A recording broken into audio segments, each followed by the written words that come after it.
So the more I see these videos, the more I think within myself, what is CAF going to do regarding this stadium violence or these violent scenes that the whole world saw between Senegalese fans and Moroccan fans?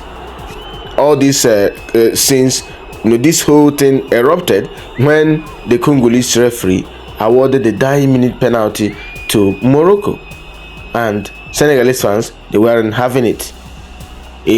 So all of them, the security personnel took the violent Senegalese fan away, and I believe by now it must have been released. So it was chaotic at the stadium 2 days ago. It was unbelievable. This is one of the chaotic scenes we've seen in an African Cup of Nations final. But even to make it worse, we saw that Hakimi, Moroccan captain, threw away Edouard Mendy's towel. The Moroccan fan told him to take away the towel. So Moroccans believe that black Africans uses voodoo or black magic to prevent players from scoring. They did that to Nigeria, but unfortunately for them, Senegal was very much prepared for this rubbish. So they fought hard against it. They made sure that Edouard Mendy's towel wasn't taken away. It's unbelievable that in 2026 some people still have this a cake mentality.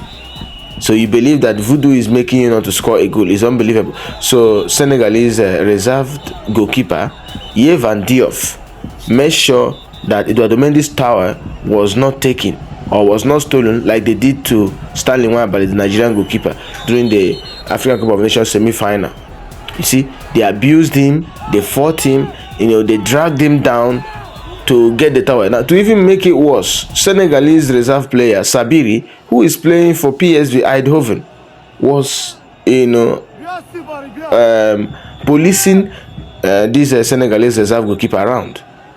Can you imagine? So this is what they want to make them to win a game. But football won yesterday when Senegal eventually won the African Cup of Nations, despite the crowd, because Morocco has the highest crowd because that's their home ground. Senegal did the unthinkable, won the African Cup of Nations despite all this hostility. Can you imagine what is happening? He's chasing Diouf. Diouf was just protecting his own goalkeeper, because without Diouf, this guy, and one funny thing, the stadium was drizzling, and Mendy needed to clean his wet gloves. But it's look, this is another part of the video. The guy was dragged down by the ball boys or the stadium steward. So what kind of threat? So when Senegal eventually won the AFCON, so many Nigerians and people of the world were like, can you now donate towel to them since they need it? This guy should be given an honor by Senegal. He made sure he stood his ground, prevented the stadium stewards from stealing Edouard Mendy's towel. They did that to Stanley Nwabali, the Nigerian goalkeeper, and the guy gave them middle finger. And I'm seeing some various reports saying that the CAF is going to sanction Nwabali. We'll see what kind of sanction they're going to give. If they can't sanction the ball boys, if they cannot even ban them, so we'll see what kind of sanction they are going to come up with.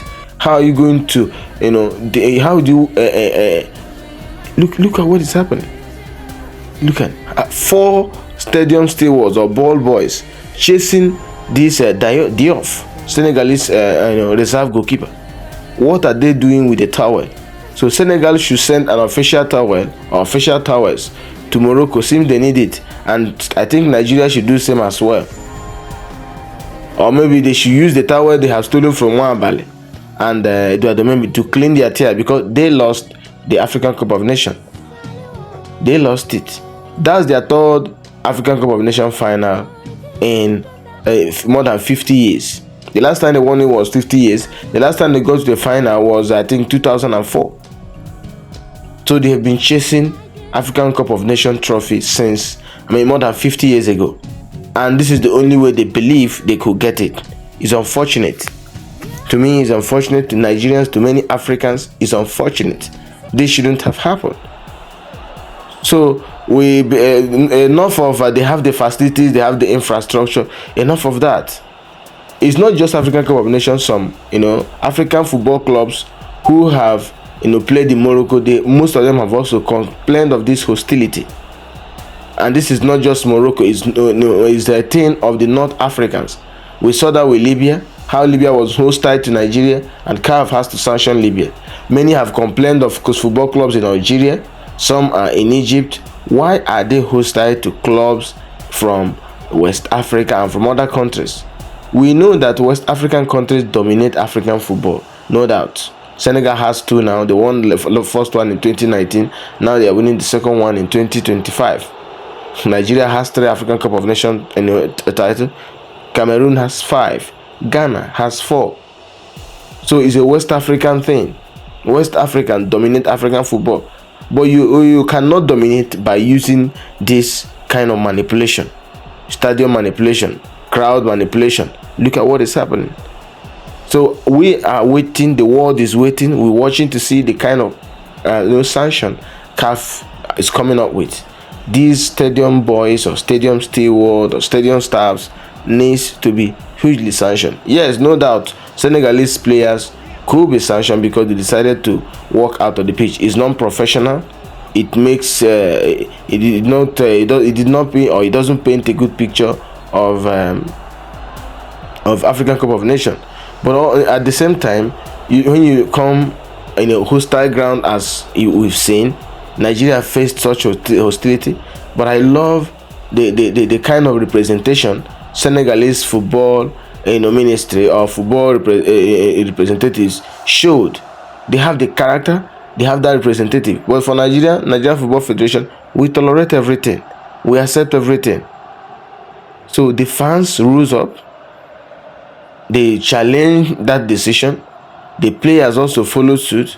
And for those who are saying that, yes, I know that the Moroccan Football Federation have written to CAF and FIFA saying that Senegal needs to be sanctioned because they are walking away out of the pitch, affected the morale of the players.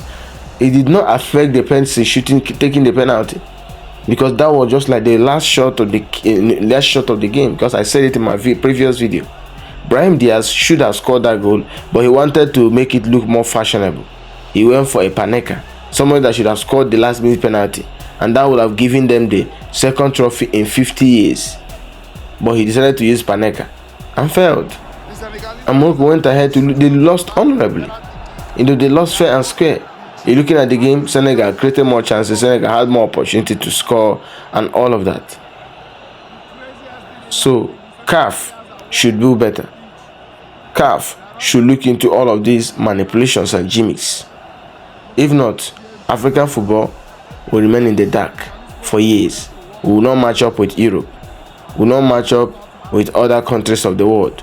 We will continue to stay behind if these apparent issues are not handled or addressed by CAF.